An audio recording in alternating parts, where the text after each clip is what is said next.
Ambulance handover delays in England may harm 1,000 patients a day. We're going to read into this exclusive from The Guardian, you guys. Let's go.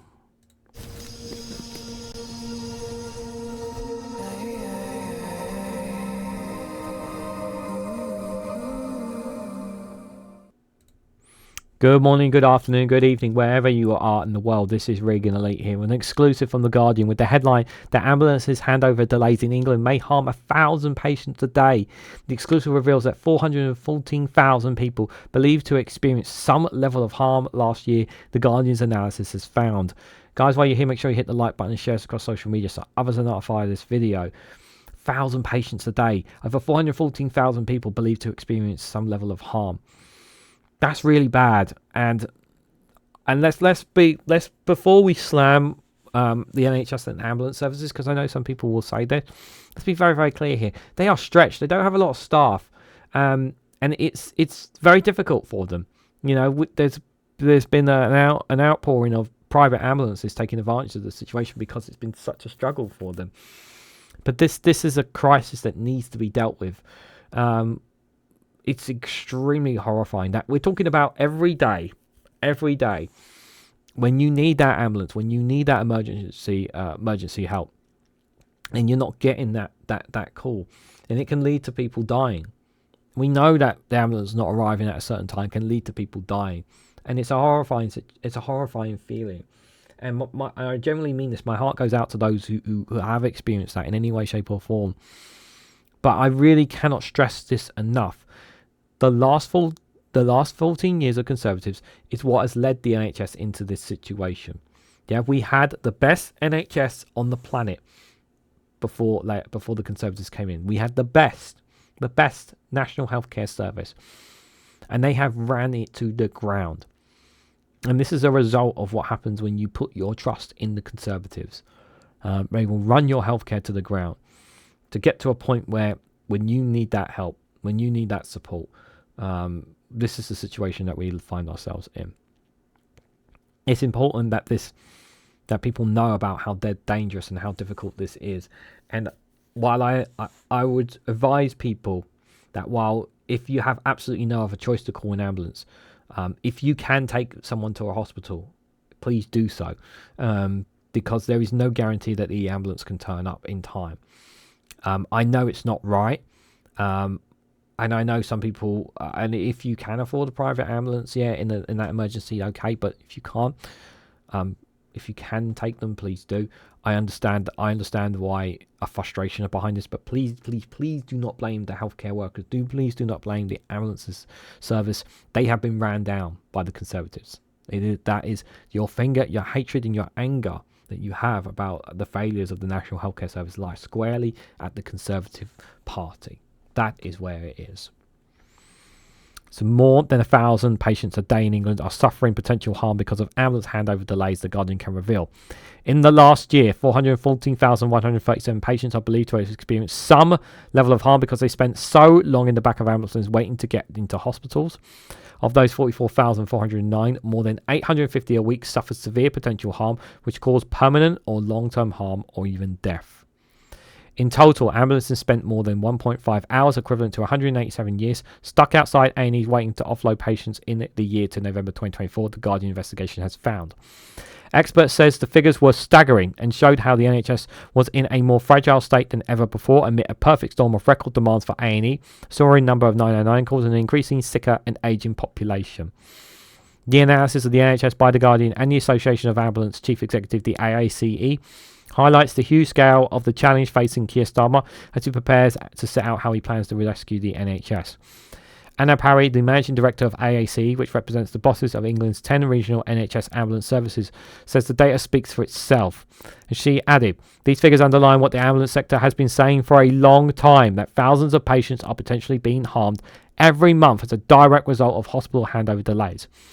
Ambulance handover delays occur when ambulances arrive at A&E, but they are unable to hand patients over to staff due to units being busy. It also means paramedics are unable to get back on the road to attend to other patients. The delay means patients are either forced to wait in the back of ambulances outside or moved to A&E, but hospital staff are not available to complete the handover from paramedics.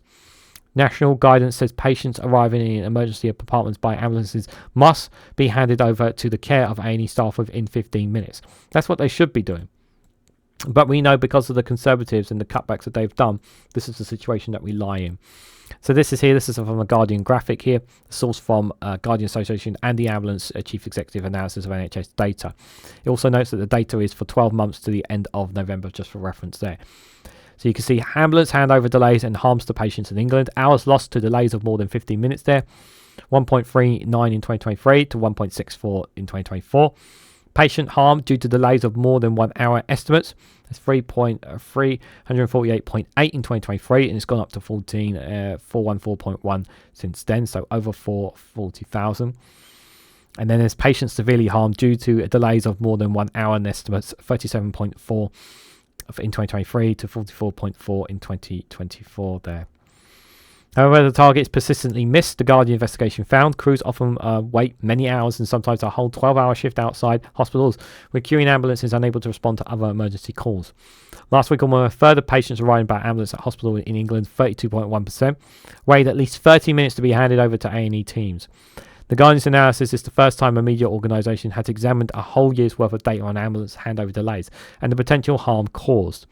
Ambulance crews lost 1.6 million hours waiting to hand over patients to A&E staff due to delays exceeding 15 minutes in the 12 months of November 2024.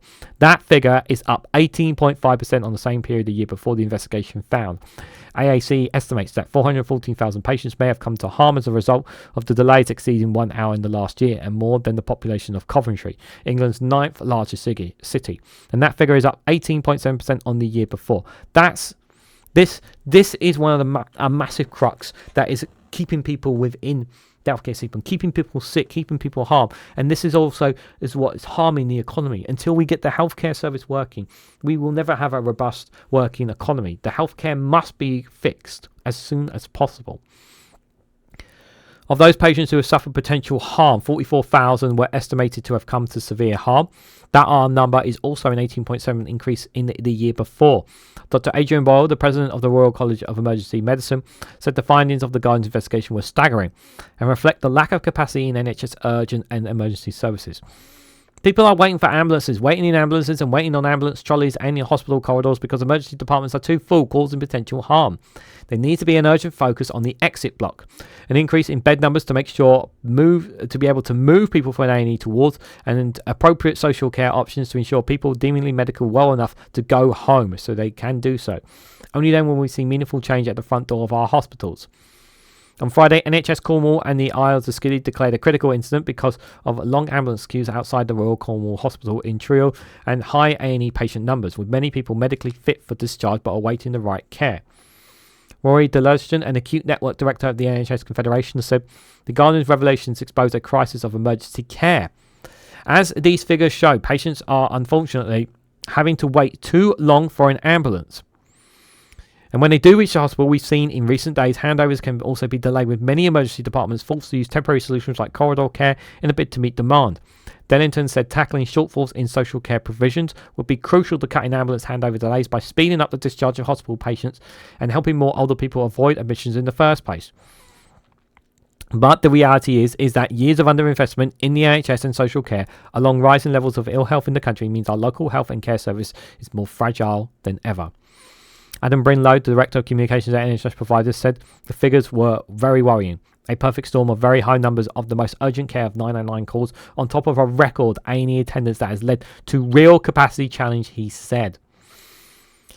Recent months has seen some of the busiest ever for ambulances, call-outs and stretch teams face an uphill battle when the demand goes through the roof and outstrips available resources. Parry said a high priority focus on cutting handover delays were essential to ensure ambulances were available to those in need. The crisis was not intraceable, she added. The Department of Health and Social Care said long ambulance handover delays were completely unacceptable and it plans to rebuild the NHS and would improve emergency care. Spokesperson has said this includes investment and reform when we have announced in social care and that the 1,000 extra GPs recruiting, which will reach patients earlier to help them to keep them well, and we will ease pressures on ambulance services. An NHS England spokesperson said that while handover delays had improved before this winter, there were clearly much more still to do to reduce unacceptable long waits for patients and in some parts of the country. The NHS was prioritising the sickest patients and doing all it could to prevent avoidable administrations, including treating patients at home where possible and only admitting patients to hospital when necessary.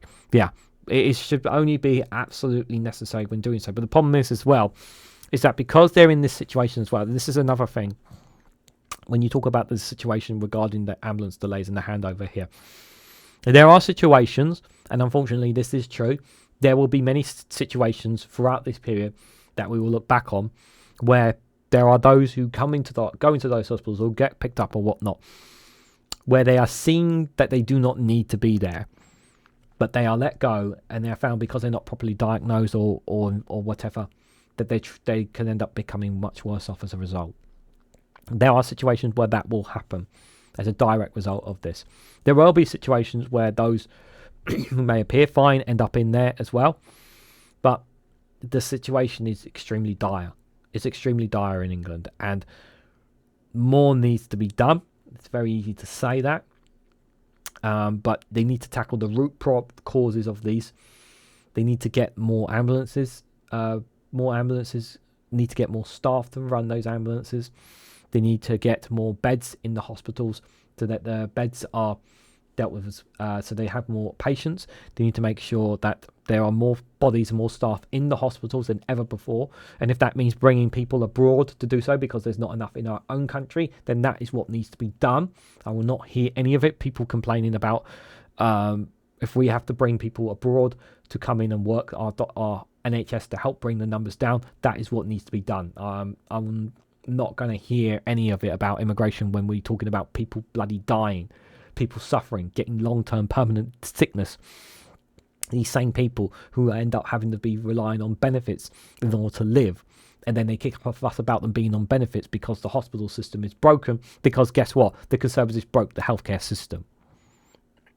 It's not rocket science to figure this out, people. So what do you guys make of the situation? What do you guys make of our ambulance delays in England that may harm 1,000 patients a day? What do you make of the analysis that's been made here by The Guardian? Let me know your thoughts and more down in the comment section below. If you found this video informative, please hit the like button. It'd be greatly appreciated. Share this across social media so others are notified of this video. If you haven't subscribed already, please consider subscribing because it really does help support the channel. And if you want to go one step further and financially support me and the work that I do here, you can do so by becoming a YouTube member for as little as 99p, or join me on Rumble or Patreon for exclusive content on those platforms. So thank you all so much for watching. I hope to catch you all very, very soon.